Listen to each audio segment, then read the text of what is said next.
Jamie again, sort of like in the husband and wife role again? Yeah, it's actually funny. Somebody on the red carpet earlier today was saying, he wasn't a very good husband in Ray. Like, he slept around a lot, he was doing a lot of drugs. Does he redeem himself in this film? And I was like, yeah. I mean, he sort of goes into the depths of hell to rescue his wife, to the ends of the world. So he totally gets a do-over in this movie, and he's a much better husband.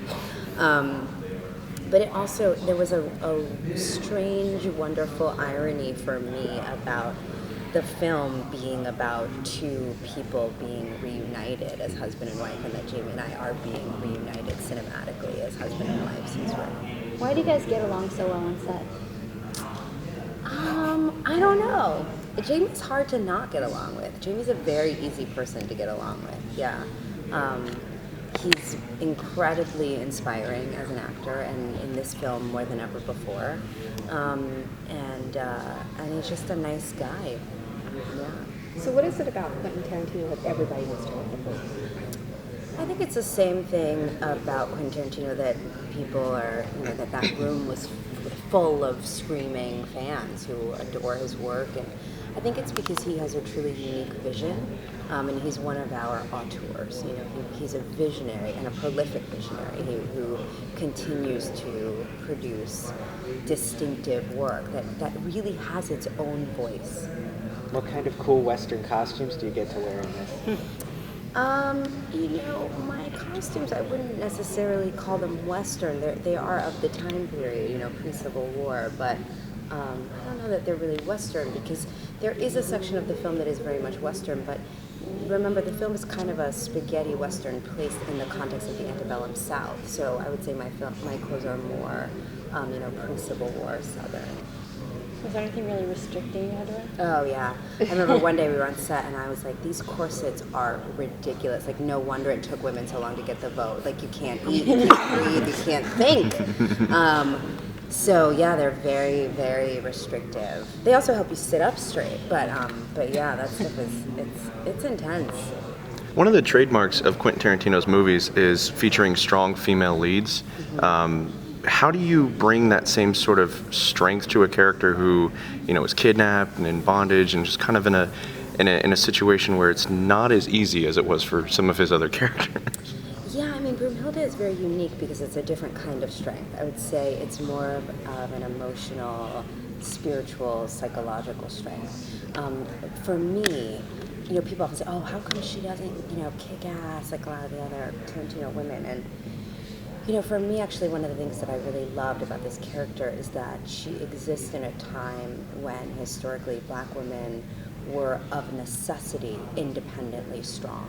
And the breakdown of the black community in order to maintain slavery began with the breakdown of the black family. So men and women were not legally allowed to get married because you couldn't have that kind of love. It might get in the way of the economics of slavery. So your children could be taken from you and literally sold down the river. That's where we get the expression from, sell you down the river. Yeah. Men and women could not get married.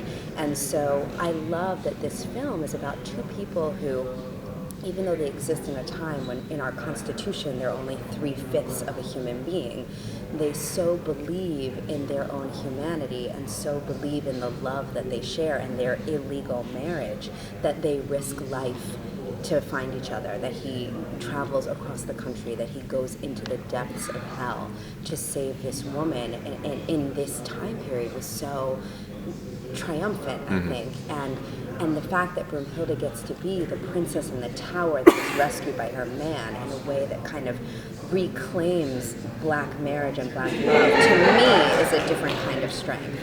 And I felt like the black woman as the princess in the tower who's rescued is an archetype we haven't been able to enjoy. So that was something I really appreciated about her, that different kind of strength. Absolutely. As an actor, how unique is your performance when you're wrapping your performance around Quentin Tarantino dialogue? It's different. Every writer really inspires different work. For me, one of the most enjoyable things about playing this character is that she speaks German at times. She also speaks English, but I have a whole scene with Christoph in German, and I sing in German in the film, and so That was really fun for me to have the opportunity to learn another language was great. And also, to do it with Christoph, who's like one of the coolest, most amazing actors out there who works in the German language. So. What How kind of easy song? was it for you to pick that up? It was hard. I speak Spanish, and I'm much more familiar with Romance languages. And German is like, I remember I have recordings of my initial lessons, and I'd say a word, and they'd be like, "No, it's this," and I'm like, "There's no difference." And they have like 7 versions of one vowel. I was like, "What are you talking about?" It was very challenging. Since the Western, I'm kind of asking this of everybody, is one of the oldest genres in cinema. It means so many different things to so many different people. Yeah. Do you have a special affinity for Westerns, or what does it mean to you? No, not really. My dad really loves Westerns. I never really had a personal attachment to Westerns, no. And has that really. changed at all now that you've done this film, or? I've learned a lot more about the genre, but I don't know that I would say it's my favorite kind of movie. Quentin is known for sort of helping give a sense of the influences of each film by giving perhaps some movies to watch beforehand. Which of those sort of study pieces helped you the most? He and I actually, I watched some films from the 30s, some Marlene Dietrich films that were more about kind of the social stratifications of slavery, and so that was helpful. But to be honest with you, every second that you're with him on set is like being in film school, because he references television shows, movies, music all the time. I was joking about this before, that he when we had a cast dinner, he brought up this TV show or a movie that Don Johnson had done. And Don was like, I didn't do that. He was like, yeah, this is who produced it, and this is who directed it, and this was the art director, this is the cinematographer. And Don was like, oh my God, I did do that. And we were like, what? Like, he knows something that you forgot. Like, he's an encyclopedia. And it's like that way with television, it's like that way with music, it's like that way with theater. It's crazy. Which of your work were you surprised that Tarantino knew about? You know what I was surprised about?